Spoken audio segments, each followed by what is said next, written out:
Dear Prime Minister, I'm writing to you to ask for the New Zealand Government's reaction to Hillary Clinton's address to the United Nations on the 6th of December 2011, marking the 63rd birthday of the United Nations Declaration of Human Rights.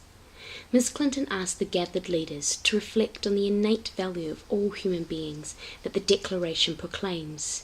She humbly asked her audience to consider the atrocities that lesbian, gay, bisexual and transgendered peoples currently face around the world on a day-to-day basis.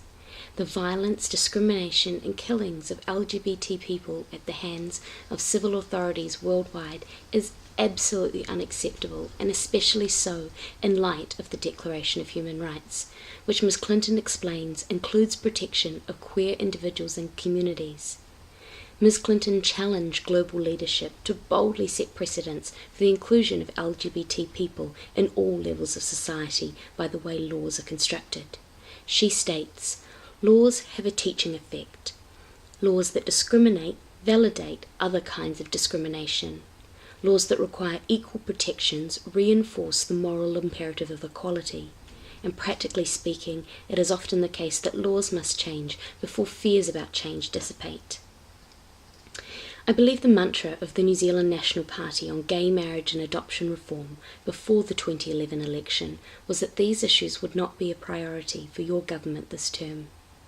Equal access to the economic, legal and social privileges that marriage affords New Zealanders for both queer and straight couples is imperative to a New Zealand that recognises the Declaration of Human Rights and the contribution of all peoples in our society.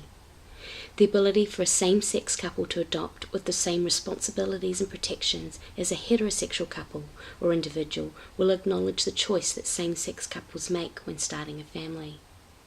We can't ignore that New Zealand has staggering rates of neglect and abuse when it comes to our young people.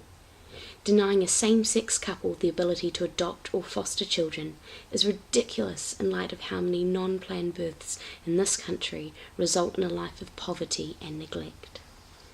I ask you, Prime Minister, what steps will your government take to start the conversation with Parliament and our nation on the need to afford both homosexual and heterosexual couples the same rights and legal protections that marriage affords? Will you bring cross-party dialogue on adoption reform to the floor of Parliament in the form of legislative change that will recognise the capacity of both heterosexual and homosexual couples to love and nurture? I anticipate your response.